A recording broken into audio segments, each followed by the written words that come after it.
Join the conversation tonight online by tweeting with the hashtag #ToleranceJFK, which is also listed in your program. As a reminder, National Voter Registration Day is coming up on September 22nd. If you are not registered to vote or need to change your registration address, we'd encourage you to visit our voter registration booth to my left, right in front of the IOP exit. The IOP is pleased to partner with TurboVote to help make it easy for everyone to vote. Tonight's event will begin shortly. Please take your seats now and enjoy the program. Thank you.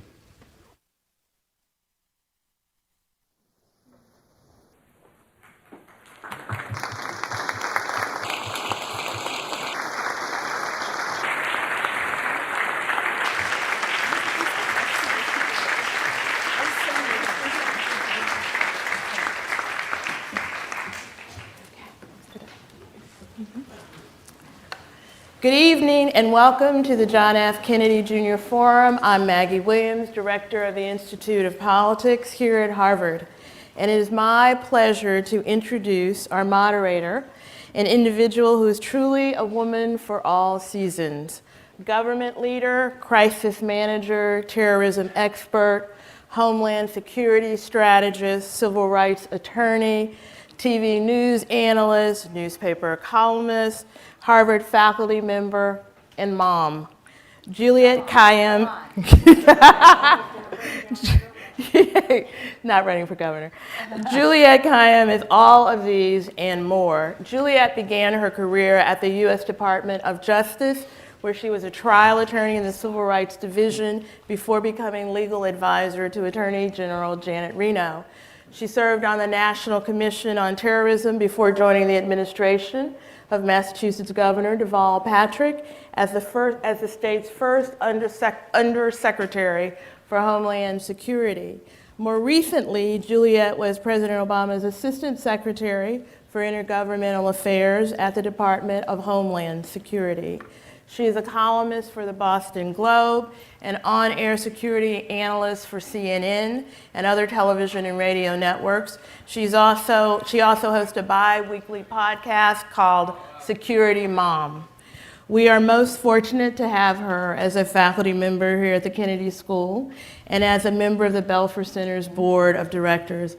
I am delighted to present Juliette Kayyem, our moderator for the evening. Thank you, Juliette. Thank you. Thank you so much. I have to say, I'm no longer a columnist for the Boston Globe, and my producer at WGBH would be mad if I didn't correct it. So I want to thank you all for coming, and Maggie, thank you. So you all are in store for an enlightening and respectful evening. I know this because I've had the pleasure of reading this book by Sam Harris and Maajid Nawaz entitled Islam and the Future of Tolerance. You'll be able to buy it in about 2 weeks. Its subtitle, A Dialogue, lives up to its promise. In it, Sam and Maajid ask basic but difficult questions about Islam, reform, and extremism. It is uncomfortable at times, but always thought-provoking. And its premise, if we cannot speak about a dominant religion in the world and a guiding force for so many in ways that are critical, compassionate, and maybe to some even offensive, then we will not advance our common understanding or create a different narrative than the one that dominates discussions of Islam today. It is an intimate conversation stemming from a dinner talk between the two of them in which Harris challenged the basic premise of Nawaz's thesis by asking, how can you say Islam is a religion of peace? And instead of that ending the conversation, each going to opposite sides of the ring, leaving the dialogue to others who are more extreme in their views, they actually search for common answers or at least a common premise. Tonight, for the first time, these leading public intellectuals and scholars take that dialogue and come to the forum. Their basic bios are well known. Maajid Nawaz is the author of Radical and co-founder and chairman of Kilium, a think tank focused on religious freedom and extremism. He is one of the world's leading scholars and activists for a reform movement led by and for Muslims. Sam Harris is the author of The End of Faith and A Letter to a Christian Nation, among others. A neuroscientist and philosopher, he is the co-founder and chief executive of Project Reason, a nonprofit organization that promotes science and secularism, and also hosts a podcast called Waking Up with Sam Harris. Yes, I'm sitting here with a famous atheist and a former radical. My role here is unique. In prepping, I sort of felt like I was asking my daughter if she would mind me being the high school dance chaperone, and she would reply, rightfully, "I'm fine on my own." In their book, these two just do fine without a moderator. But this forum isn't just about a book. It is about how two people with very different views of religion, and one religion in particular, engage on a very polarizing issue. So I hope that to interject a third participant in a dialogue that turns into what it should be, a conversation that engages us all. Forum moderators here at the Kennedy School have a tendency to sit in the role of asking the panelists, "So tell me how great you are," and then tell me again. That isn't what tonight is about. I will play the skeptic and the provocateur. It is a waste of your time and theirs to play platitudes. On this issue, time is of the essence. So, some ground rules. Freedom of speech and civil discourse are bedrock principles at the Kennedy School, the Forum, the university, and our democracy. With that in mind, I would ask the audience members to refrain from interrupting tonight's forum. While I understand that many of you may have a difference of opinion with one or both of them, I would ask that you respect our speakers' freedom to speech, right to free speech, as well as the rights of the audience members to listen to tonight's speaker. More importantly, there will be an opportunity to ask the speaker any question during the question and answer session. So with those ground rules, I'm going to start with Majid. Thank you. And I have to say, I'm pronouncing your name differently because you told me how it was pronounced and I'm now forgetting. I think your pursuit, I know what it is Majid. Thank you. Your pursuit within your Islamic faith to counter an extremist narrative is what you do for a living. It is what you write about. Seems to me a central cause given the times today, and is essential given the world we're living in right now. And you came to this mission from a very personal place. And I think it's important for audience members to describe that place briefly so that they know where you're coming from. Yes, thank you, Juliet. And it's a pleasure and an honor to be here at Harvard. And thank you to Harvard and to Harvard University Press for making all of this possible. In terms of the name, the easiest way to remember it is just think of magic and put a D on the end. Okay, we got it. I blame Larry King. One of the last episodes he ever did was an interview with me, and he perverted the name to such an extent, you can watch it on YouTube. He called me Majid Nawaz, which isn't my name whatsoever, but it's Majid Nawaz, and thank you for that kind introduction. I called you Majid for about a month on my podcast, and I will never hear the end of it. Yeah. Majid is also a name, but it's just not my name. It's like Sarah and Sarah. The thing about my background in very succinct form, because of course it's something you can read on online, but I joined a radical Islamist group at the age of 16 years old due to many, many factors, which I won't repeat here. And that led to a journey for me. I ended up on the leadership of this organization. This organization known as Hizb ut-Tahrir believes, it still does believe, it's still around, believes in resurrecting a theocratic caliphate and forcibly annexing Muslim majority states to under its writ, and then expanding to a point where, via offensive jihad in their own terms, they conquer the rest of the world. The method to come to power for this organization is via military coups. They succeeded in many instances in inciting military coups in various Muslim majority countries, including Pakistan, my country of origin.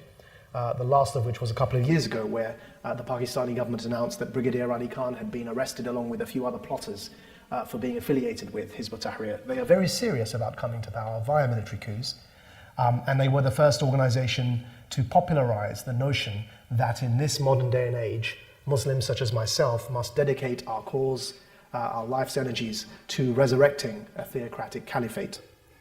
I joined this group at 16. I ended up on their leadership committee. I ended up being one of the first British Pakistani members to export the organization from Britain to Pakistan. Yes, that's correct. Britain is a net exporter of extremism.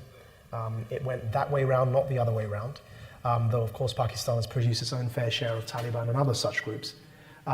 From Pakistan, I then went from there back to the UK and ended up every weekend flying to Denmark to set up the Danish Pakistani chapter. And eventually, one day before the 9/11 attacks, I arrived in Egypt, where I continued to attempt to recruit people to this cause. And in roughly 10 months after 9/11, my activities caught up with me, and the Egyptian regime arrested me, along with hundreds of others, Egyptians and a few other Brits. They eventually, after a stint in their torture dungeons and after roughly 4 months in solitary confinement, they eventually charged us. We were charged and then convicted for believing in ideas and belonging to a banned organization, at which point Amnesty International adopted us as prisoners of conscience. And from there, fast forward to completing my sentence. I wasn't released early, I had to complete my sentence. When I returned to the UK in 2006, after a period of what I have come to describe as the jihadist equivalent of living in George Orwell's Animal Farm, I reevaluated my perspective and my understanding and decided to critique the Islamist ideology while remaining a Muslim, and set up Quilliam as an organization to do that critiquing, and that's what led me to this stage here today and in dialogue with Sam. Thank you, Sam. You came to this dialogue obviously from a very different place. Your work has focused on the new atheism and a belief that we should be at liberty to criticize religions. In that regard, to make clear, your critiques of Islam really are in a tradition of your scholarship overall. But I think it would be helpful to describe to people where, your intellectual enterprise and how you came to this conversation. First, thank you again to Harvard University Press and Harvard itself, and thank you, Juliet, for moderating. When I read Juliet's bio before this event, I just thought that Majid and I should be asking her questions. So if you go back and read her bio, if you ignored the preamble, because it's very impressive. I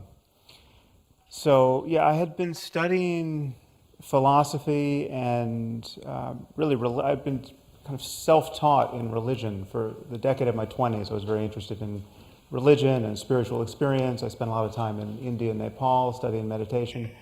A full decade reading in religious traditions, East and West.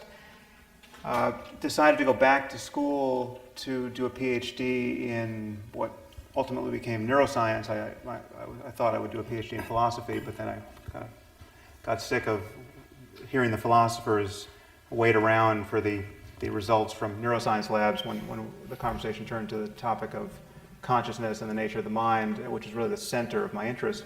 So I was in the middle of doing a PhD in neuroscience, actually studying belief at the level of the brain, using fMRI, functional magnetic resonance imaging, to study human beings believing or disbelieving various propositions. And then people started flying planes into our buildings on the basis of really explicitly held religious beliefs. So my career as a writer, really the first few books, is what 9/11 did to my intellectual life. Essentially, it kind of preempted my research in neuroscience.